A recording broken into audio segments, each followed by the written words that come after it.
You're listening to Radio Long Island City, recorded at our studios near Hell Gate, 9 kilometers north of the Harbor Hill Moraine. And now, the Observatory. The Observatory, Friday the 15th of May, 2026. It is 56 days after the spring equinox. It is 37 days before the summer solstice. In today's episode, geese, City Hall, the boardwalk, wavy gravy, and a tragic memorial. The sun rises today at 5:38 a.m. Solar noon takes place today at 12:52 p.m. The sun sets today at 8:06 p.m. Civil twilight ends at 8:37 p.m. and nautical twilight ends at 9:16 p.m. The length of daytime today is 1 minute 56 seconds longer than yesterday. The moon is in its waning crescent phase and is 2% full at midday. The moon rises today at 4:24 a.m., and then it sets at 7:09 p.m. These are the predicted tides today for Horns Hook. In the wee hours, low tide, 3:30 a.m., 0 centimeters. In the morning, high tide, 9:45 a.m., 1 meter 58. In the afternoon, low tide, 3:36 p.m., 12 centimeters. At night, high tide, 10:02 p.m., 1 meter 95. In our shared realm of plants and animals, according to the New York City Bird Alliance, there have been 17 sightings of brant geese in Astoria Park so far this month.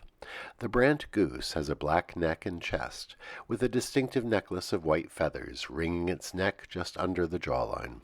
The rest of its body is either brown and white or gray and white. Brant geese breed way up on the northernmost Arctic shores of Canada, and they overwinter on the Atlantic coastal plain, from Cape Cod to the Outer Banks of North Carolina. They are larger than ducks, but smaller than the familiar Canada goose. So if you're in Astoria Park, keep an eye out for the brant goose. Commemorations. On this day in 1812, New York City Hall was formally opened. It was the fourth city hall the city had built, and now is the oldest seat of city government in the nation. When it was built, it stood at the northern edge of the city. The north side was faced in brownstone to save money, while the other three sides were faced in marble from Stockbridge, Massachusetts. It was entirely refaced in the 1950s. The entrance hall holds a delicate marble stair, over which there is a beautiful dome, and the ceremonial governor's room on the second floor is an elegant receiving room. In the 1970s, you could just stroll into City Hall. Mayor Giuliani made sure that it was surrounded by a high metal fence. On this day in 1923, the final section of the Coney Island Boardwalk officially opened. Brooklyn Borough President Edward Riegelman had championed the project.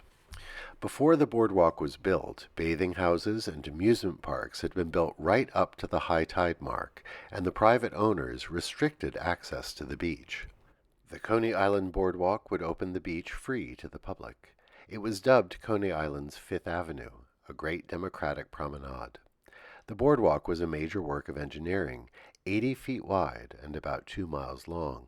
It is supported by deep wooden piles driven into the sand. A concrete structure supports the wooden walkway, arranged in a chevron pattern. In addition, stone jetties were added to prevent erosion and protect the structure, and many cubic feet of sand were added to widen the beach. At the opening, Edward Riegelman declared, quote, "Poor people will no longer have to stand with their faces pressed against wire fences looking at the ocean," unquote. Celebrate the Coney Island Boardwalk today. Today we wish a happy birthday to Hugh Nanton Romney, Jr., born this day in 1936. He is known to the world as Wavy Gravy. He arrived in Greenwich Village in 1958 and worked at the Gaslight Cafe, where he befriended many key singers in the city's folk scene. Later he would be involved in a group called the Hog Farm Collective. Wavy Gravy and the Hog Farm folks provided security at the first Woodstock Festival, where they referred to themselves as the Please Force. They used non-intrusive tactics to keep order, saying, "Please don't do that, please do this instead." A lifelong peace activist, Wavy Gravy and his clowning persona reflect the most endearing qualities of the counterculture. Happy birthday, Wavy Gravy. Finally, today is a somber anniversary. It is Nakba Day in Palestine and the Palestinian diaspora. The word Nakba means catastrophe, and this day marks the forced displacement of more than 750,000 Palestinians during the creation of the State of Israel. We all live in a world shaped by those tragic events. And that is the Observatory, Friday the 15th of May, 2026.